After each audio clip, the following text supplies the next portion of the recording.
Pet Life Radio. This is Pet Life Radio. Let's talk pets.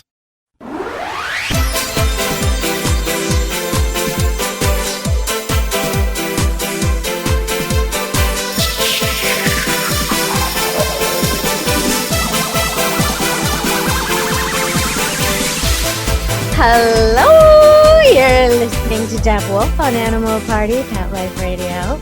And with me today, back again, is Laura Cook. Welcome to the show, Laura. Hi, Deb. Awesome to talk with you again. Well, usually I have you on the show to talk about pets and allergies to pets, pets with allergies, that kind of thing. And we've done past shows on that if you want to look it up, body talk and healing.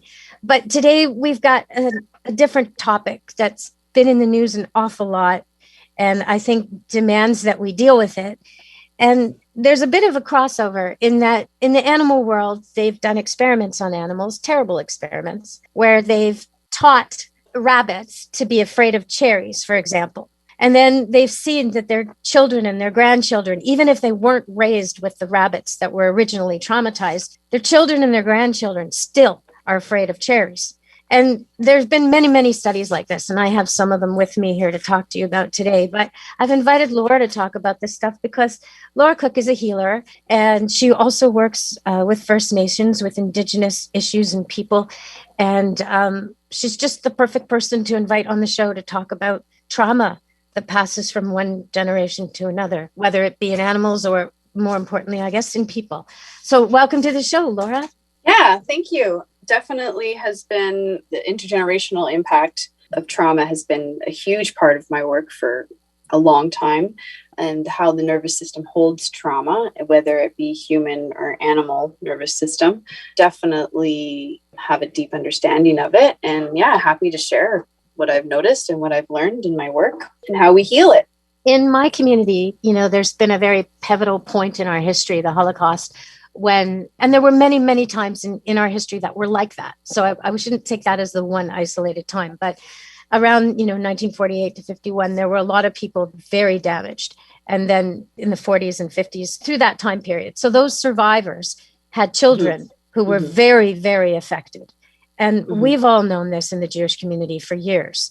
But finally, they started really testing it and trying to see, are the children and the grandchildren of these Holocaust survivors, do they have different levels of hormones in their bodies? Is there something genetic that's changed? And the sad answer is yes. So there's all kinds of this sort of trauma all over the world, including in Pakistan right now.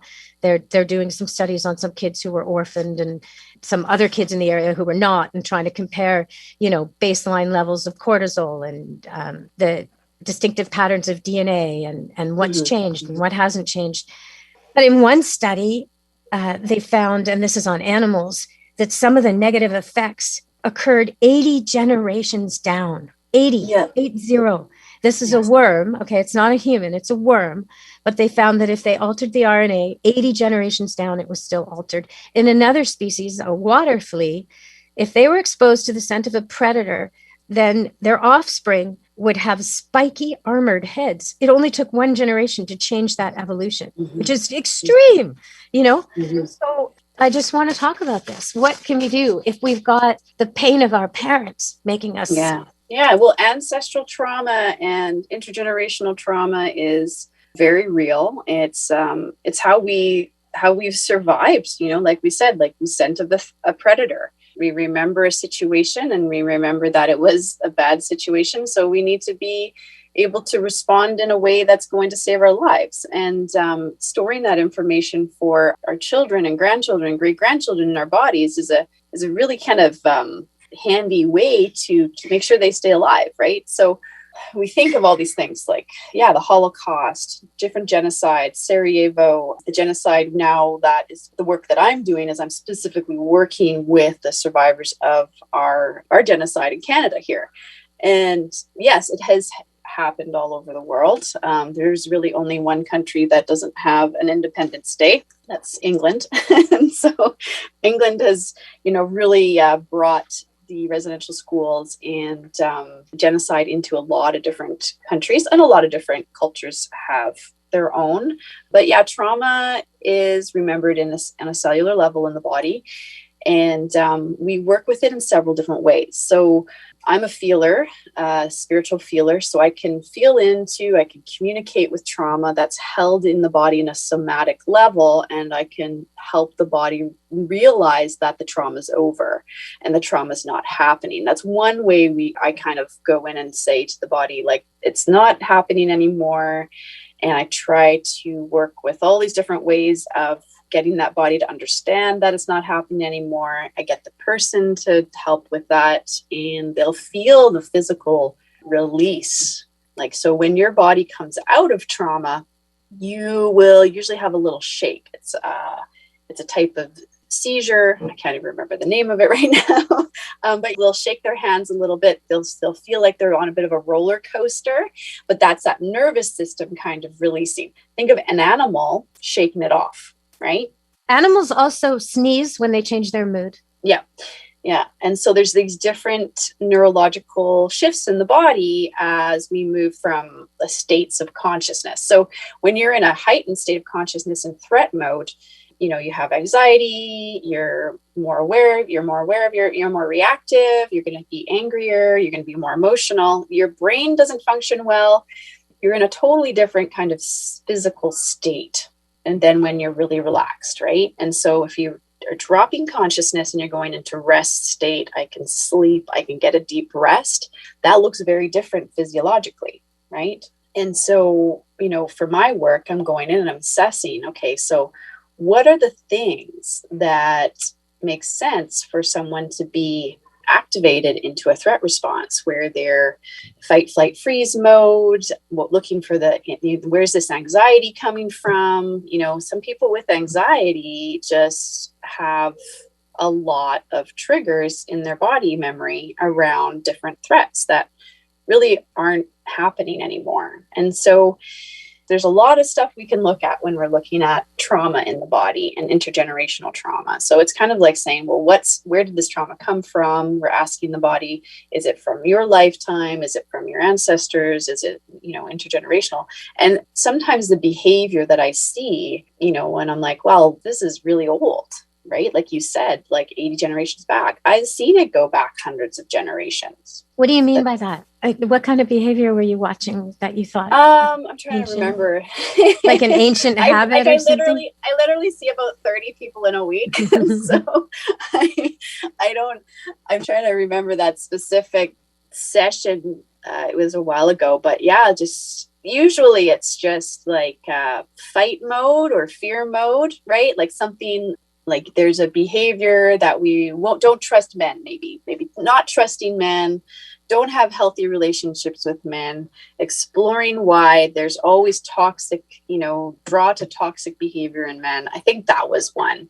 And it went back to, hundreds of years in the ancestry where this has been a kind of consistent behavior that this event, whatever happened, however long ago, locked it into the body, that loving relationships were very toxic. And there was a lot of abuse that happened, but that was a part of being in a relationship.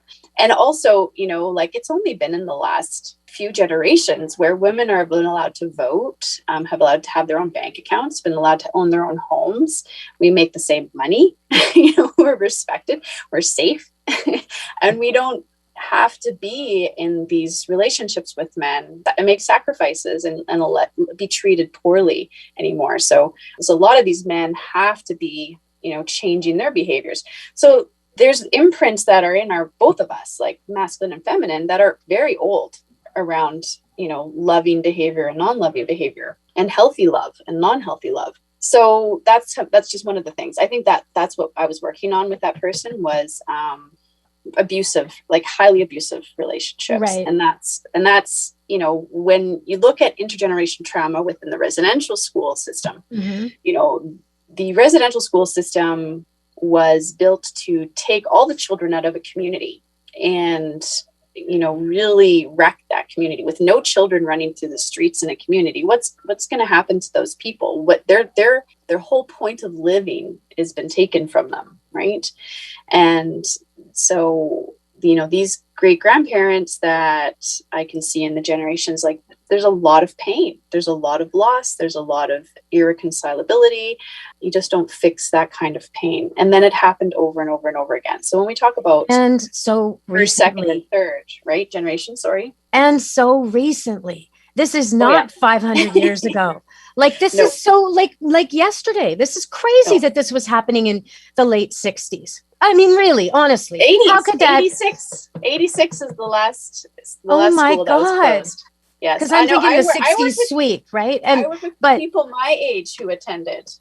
I work with attendees that are my age, which is okay. So the ages of residential school survivors that you're dealing with go from what age to what age at this point? 30 to 40 to 90. Wow. I work with 86-year-olds, 90-year-olds. Yep. I work with women and men my age. And then, so that's, they're still first generation, but their results, their parents went, their grandparents went, their great grandparents went.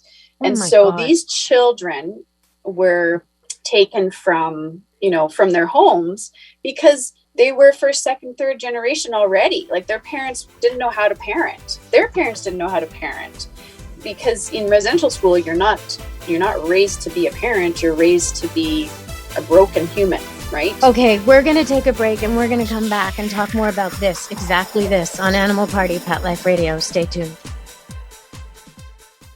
Molly, here's your dinner. Zeus, that's not your food. Don't let that happen to your precious cat. Elevate your cat's eating experience with the Cat Tree Tray. The Cat Tree Tray keeps your cat's food off the floor and conveniently located on the cat tree. It's the perfect way to eat. It's a beautiful wrought iron tray that easily attaches to your cat tree and keeps dogs and other critters out of your cat's dish. A must for multi-pet households. There's a 6-inch tray for large bowls and a 4-inch tray for smaller bowls. Purchase your Cat Tree Tray today. Go right now to cattreetray.com. That's cattreetray.com. CATTREETRAY.com. Let's Talk Pets on PetLifeRadio.com.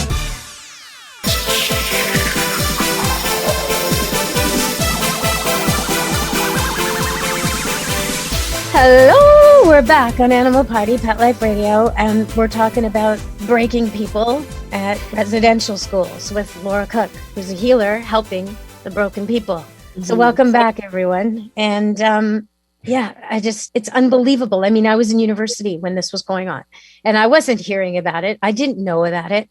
How did I not know about it? It's terrible. Yeah.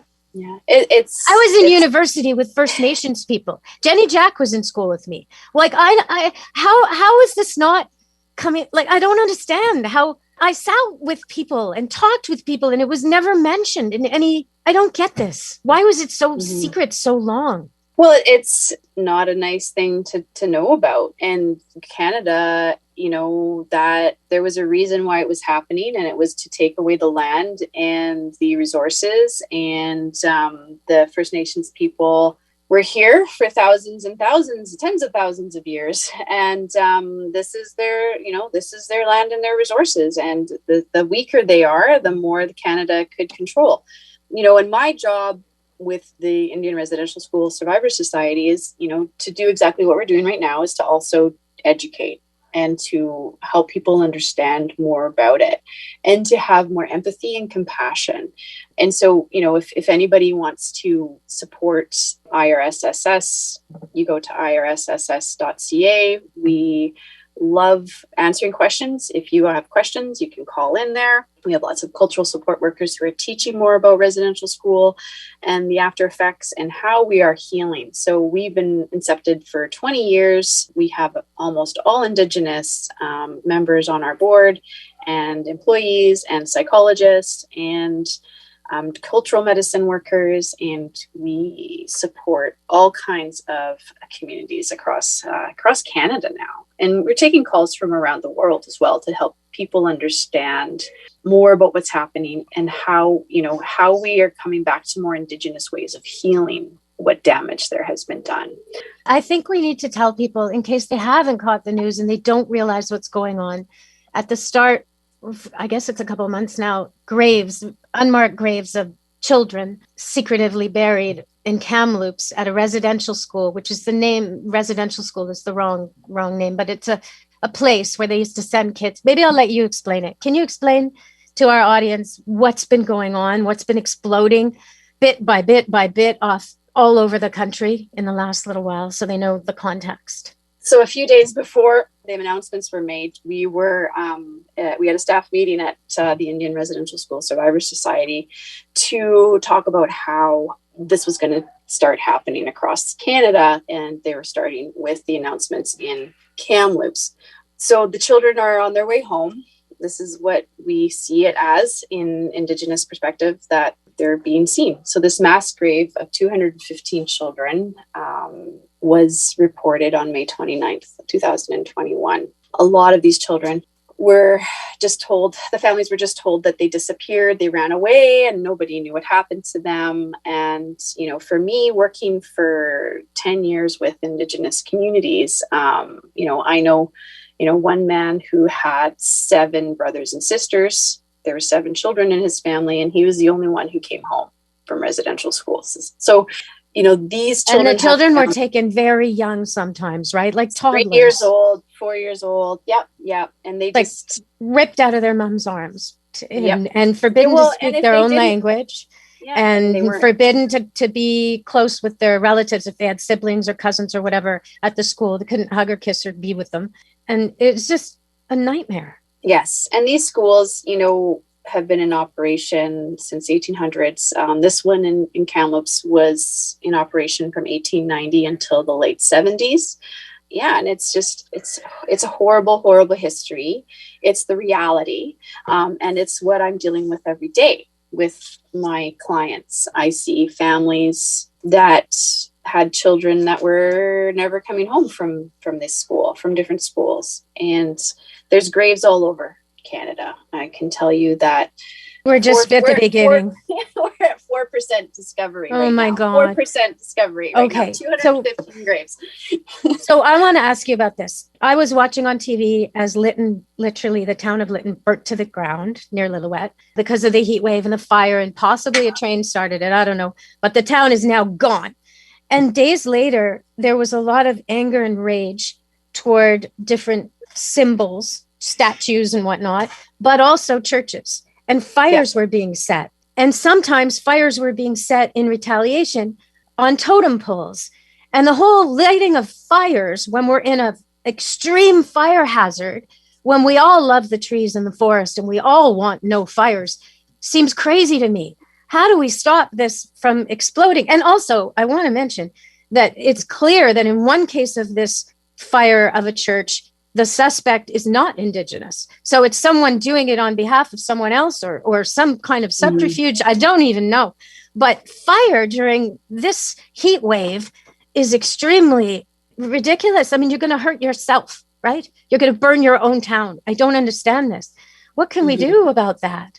I don't know. It's an expression of the extreme rage that I think many Canadians feel, Indigenous and non-Indigenous, extreme rage that children, how could these families stop these children from being stolen and murdered? And, these children were raped in these residential schools, and there were babies born and thrown into furnaces. Deborah, oh my God. This is the reality of what I listen to every day. And I can feel these pains and these experiences of the ancestors, not just these survivors, but their ancestors that went through residential school. However many generations were taken over and over again. I feel those experiences. I can hear the furnaces. I can hear the children's screams. So, you know what? An expression today, these fires burning down, in comparison to the pain that was never acknowledged, for me, I'm like, yeah, that sounds about right. Why is the focus only on the church and not on the government? Like, it seems to me the government is really in cahoots with the church, no? The church government is kind of the same. I think it's the same thing. The government can switch it off and say, oh, yeah, it was the church, right? Like, no, do you think it's actual, God, spirit, creator energy? No, this is human. This is human control, human destruction. This is genocide. This is not spirit. This is not good energy. This is not love, right? This is governmental control. How do we justify it? How do we make it okay that this is happening to these people? What their shamans, they went in and made sure that the medicine people weren't practicing. That's against God. That's not okay. That's Satan worshiping. We that's the first people that weren't allowed to practice were the people like me, right? Spirit worker. Mm-hmm. Right. Healers. Yeah. Yeah. And that was a huge part of disabling the community. How else do we disable the community? Let's take away the children. Take away the dogs. That was key, right? Yeah. When they took away the dogs, that was a huge, huge thing. And people say, what are you talking about? You're just a dog lover. No. That was transportation. That was everything. Protection. Grounded people in an area where you can't be grounded and survive. You have to be nomadic. They took away their transport. So that was brutal. Okay, we're going to go to, and I want to come back and talk about how to remember, but heal, because remembering sometimes is re-traumatizing. All right, stay tuned to Animal Party on Pet Life Radio.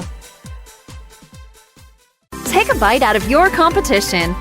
Advertise your business with an ad in Pet Life Radio podcasts and radio shows.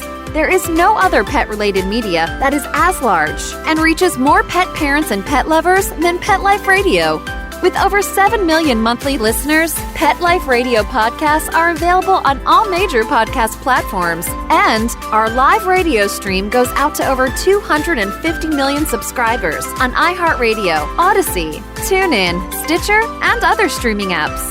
For more information on how you can advertise on the #1 pet podcast and radio network, visit PetLifeRadio.com/advertise today. Let's talk pets Let's talk pets on Pet Life Radio. Pet Life Radio. PetLifeRadio.com.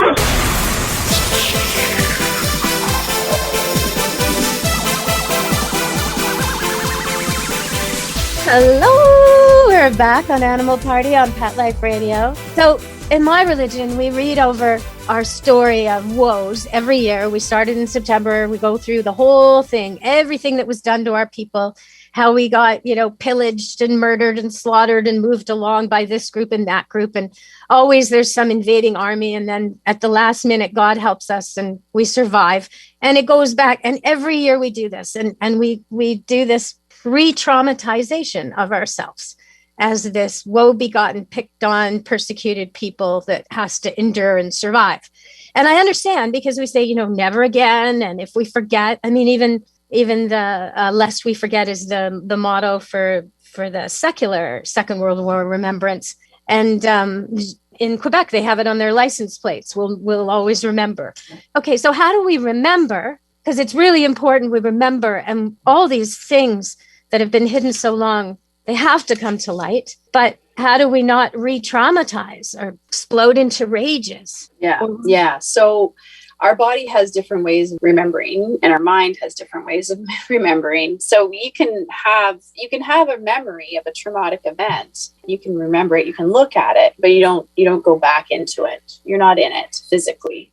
You can look at if you haven't healed that traumatic event, you are going to remember it, and your whole body will go into response. So that's how you know. If you look at trauma and you're feeling the emotional impact of it, the physical tension, it's like your body's back in there. You haven't really healed it well. I worked with a doctor a couple of years ago, and I said, what happened to you in the summer? And it was some event with some, family member. It was highly traumatic. And that doctor said that, well, no, I've gone through therapy. I can talk about it, And I'm like, well, look at your body right now. And your body is back in it again, isn't it? Right now, you can feel everything in your body activated, tension, your heart's beating, you're breathing fast. Look at you're back in that trauma. Your body is there. And the doctor was like, oh, yeah. And I'm like, you can mentally understand a trauma, but you need to physically release it. Because if you haven't physically, somatically released and helped your body understand that you're safe and it's over, you're going to be triggered. And it might be a memory, it might be a sound, it might be a smell. It could be the color of something. It could be a sound of voices, someone's sound. It could be anything that could trigger that body response. And you wouldn't even know. You're like, why do I have a headache tonight? Well, it could have been that you had a conversation with a family member and you guys had been in a car accident 20 years ago. And so your body goes back to that memory of that car accident. You see how that body works, that body memory works. But how do we do, like, for now, right now, first I want to say something positive. In 2000, yeah, I do, because it's like part of the research I did. And it's so, because I don't want to forget to say this before the end of the show, but in 2016, some of this rat research I was looking at, mouse and rat research, where they did terrible things to mice and then tried to see if their offspring and their offspring and their offspring were still affected. They took real damaged rats, messed up from their experiments, and they put them into an ideal, like a oasis, like mouse fantasy island kind of thing. And when they did that, when they put them into this environmental enrichment palace, they all got better. Yes. So even though they were majorly screwed up rats, and mice, when they put them into the ideal surroundings, everything improved. Their diet improved, their responses, their cortisol levels, all the stuff they were measuring went back to almost normal levels. So there is hope that even those of us who've had really damaged parents or grandparents or ourselves or trauma, there is hope if we can just get it together and get ourselves into a good state of being. But I want to ask you about this, like, as we turn on the news every day now and hear about more dead children, more hidden graves, more, the Pope, every day it's, the Pope won't release this, or will they release that? Or you see the Prime Minister apologizing or not apologizing or doing whatever he's doing with his hair. I don't know. I'm getting frustrated already. I'm getting upset already. How do we deal with this properly, like in a healthy way? Well, like you said, the environment is huge, right? And so the more the public is, I think, empathetic, understanding, and supporting, and just feeling like that this needs to change, that our Indigenous community will feel supported. Our Indigenous community needs that healthy environment, just like you said. I work in 40 different First Nations communities around BC. I go on tour, actually go on to a conference this Friday where I'm working with 10 different community leaders. And in August, I go on tour again into some very isolated communities. These communities, it's hard. It's really hard in those communities. The environment isn't a place where they can, really heal. And so I think, the more we communicate, the more we educate Canadians about becoming empathetic and really trying to support these isolated communities. How can we interact with these communities? I lived in Smithers for quite a while, and they have a really cool society that is about interacting with their local First Nations communities. And so it's like all of these non-Indigenous that want to come together, they do different events that integrate the Indigenous, so they can be like, look, we want to bring events, we want to bring nurturing things, healthy things into your communities. And it's such a beautiful way of just showing up and creating long-term relationships. And that's what I do with my work. I've been touring communities for I think 7 years, and I tour the same ones. If I have a community, if I'm going on a tour, I go to the communities that I've always worked with, because I know that long-term relationship with those people that have known me for many, many years, that's what's going to create change for them. Continuous support, showing up, going into those communities. And my funding is limited. My time is limited even more, but their funding to bring me in is limited. My funding from the government is limited because that's just where it's at. So the more we can get people to go to irsss.ca or call their 1-800 number, 1-800-721-0066, call, see how you can donate directly to our society. We are the front lines of going into these communities and providing culturally specific support and effective support and training. We're doing training all the time. I just finished some training in June, and okay. So I want to ask you about. society. I want to ask you about Can you give that 1-800 number again? Sure. 1-800-721-0066. And who is that for? You want people who need help, who are First Nations, to call that questions number? Or anyone, the non-Indigenous that wants to help. Like, how can we help? How, okay, can I ask you, does it help if non-Indigenous people wear orange? Is that helpful? Yes. Really? Okay. Yeah. My wardrobe's about to change. I can tell you that. I'm becoming orange. All right, no problem. It's okay, so that's helpful.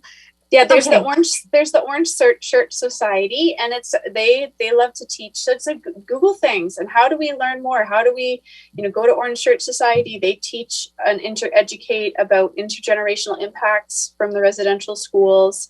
And so, it's really about understanding. So when we see people suffering, non-Indigenous or Indigenous people have trauma. Like you said, you come from a genocide as well, the Holocaust. I've worked with survivors of Sarajevo. I've worked with, lots of different genocide survivors. We don't turn away people from different groups, really. Like, we want to educate all about residential school, all about surviving this stuff. I'd like to focus just a little bit, because we're over time. We're going to have to end the show really soon, but I'd like to focus a bit on that ideal fantasy island rat house. Okay. Because you just said that these communities you go tour are not ideal fantasy islands. No. They're really not. They're not set up to be places where there's beautiful books, fruits, vegetables, clean water, jobs. What else is missing from these places, and what needs to happen? Because, I'm tired of hearing any of the leaders say that they're going to get food to the north. Why isn't it there? Why don't they have food in the north?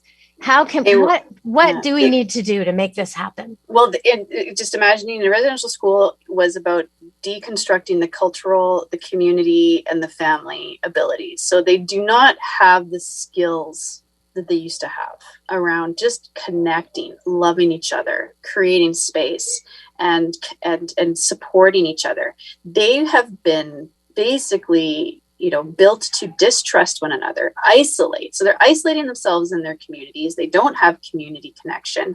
And so what they need is this, deep healing, which is the work that we're doing continuously. Every time we go out into these communities, we're connecting with the ones who are ready to heal and want to see this change. And we're helping them there. They also need structure around and support around what does healthy community look like? What does healthy loving look like? They don't know how to love each other healthily. A lot of us don't. There's that's love true. That's painful. And I think almost every immigrant story, most of them, except for economic immigrants, but most immigrants who are refugees or fleeing some kind of strife, they're going to have this kind of situation too. And I don't want to pick on Justin Trudeau or the Liberal Party in particular, because Harper was just as idiotic on his little boat trip, showing us how he was going to go up the north. And, as he's sailing by First Nations communities who don't have good food, don't have good water, don't have vegetables and fruit. And he's doing some kind of propaganda thing against the Russians for water space, and it was just, it's not the current government, it's all of the governments. And these communities didn't need anybody for thousands and thousands of years. But when you brought in the colonization and the genocide, it destroyed those structures. It destroyed their sense of community and their cultural resources.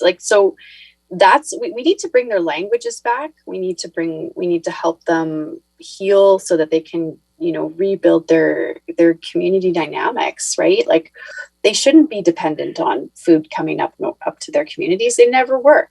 When I work with dogs, and sometimes I get training customers who've rescued a dog or adopted a dog off a reserve, and they'll tell me right away, oh, it's a reserve dog, because there's a certain personality that goes with a reserve dog. Kind of like if you say, oh, it's a greyhound rescue.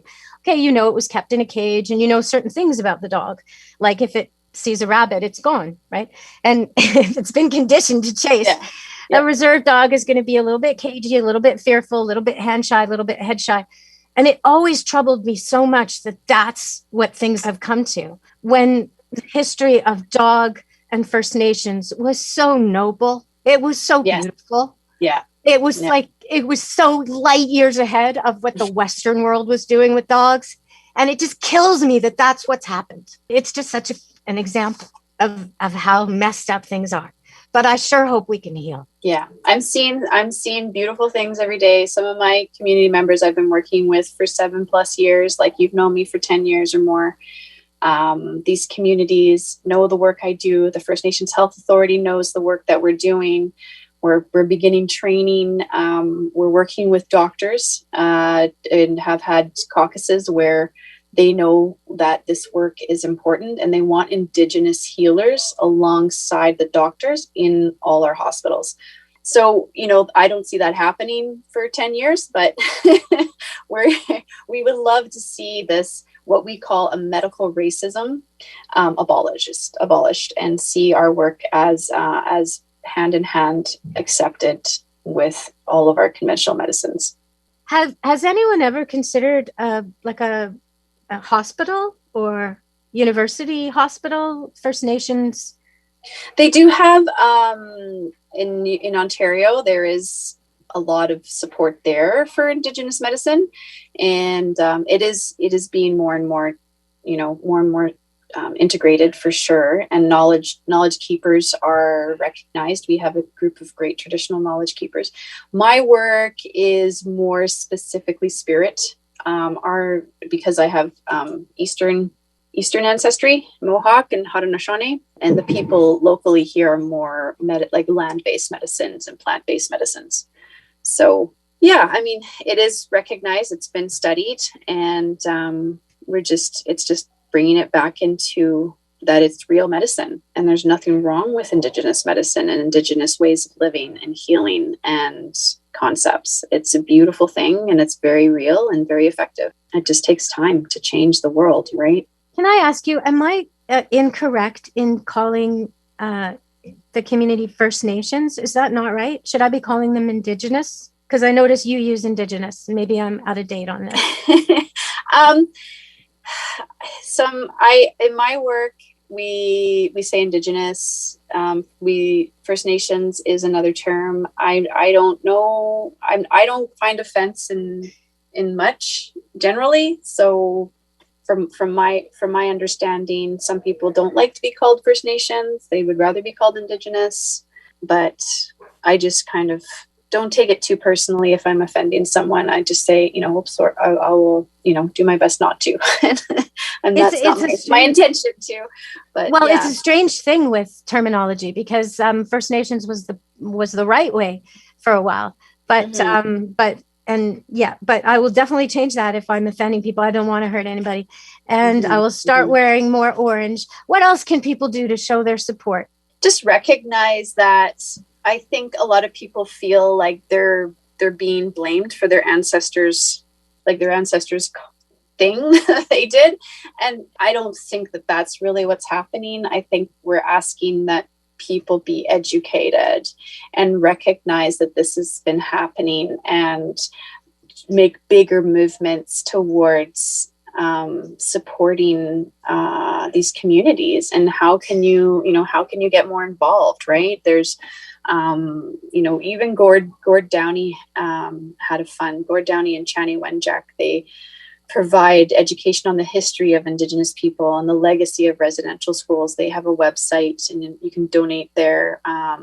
That's tragically hip. Yeah. Gord Downey's fund. Yeah. So he was really loving of and compassionate around what was going on in our communities. There's Canadian Roots Exchange is a youth-led organization that's empowering young Canadians to stand in solidarity. And that's at CanadianRoots.com. They take monetary support. There's, First Nations Child and Family Caring Society. Reconciliation Canada is another educational foundation. Like, it's the education and teaching about why this has happened, how we can help, and how we can be more responsible for what's going on now and the survivors, right? Because we're the generations that were lied to. Yeah. I was lied. I grew up knowing I had a bit of Indigenous. I grew up being, kind of segregated in my community, in my school, because I was a little bit Indigenous. And I grew up feeling, that I was supposed to hide that. I wasn't allowed to be. I was supposed to know we were supposed to be white. We're supposed to not celebrate. We had no Indigenous regalia or information because our family was from New York. And so back then we didn't really have residential schools in New York in the early 1800s. You were just, wiped out as if you didn't assimilate. So our family learned to assimilate really quickly. And so it's like, I wasn't allowed to celebrate that. And then when I learned what residential schools actually were in my early 20s, I was so devastated and I was so enraged that I didn't know, and we were told, these natives just gave the land away for buttons. That was the general lesson on the history of Canada, right? Yeah. Weren't they naive? Yeah. Yeah. And so, I think it needs to be really, really, really well educated for our children. I mean, my children know so much now, right? Like I've got 2 boys and they are on top of residential schools. They know survivors personally because I work with them and they're my good friends. And they know traditional ways of healing. We know how to do fire ceremonies. We do prayers. We work with so this brings me back to that question that I had, because this is sort of what we do in the Jewish community. We'll get a Holocaust survivor to come talk to kids about their experience. We show them movies, real footage. We educate them, not just about the Holocaust. We cover all the trials and tribulations of our people as the year goes through. But how do you draw the line between that and not re-traumatizing, right? You don't want your kids to grow up with this on their shoulder. You want them to know it, but still live freely, right? Like most survivors will never talk about it. Mm-hmm. That's what you'll see. You'll see, my friend Tom Smith, who is an amazing seer. He's a healer. He's a powerful healer and lives in Vancouver. If anybody wants to work with him, can email me. I'll give you his information.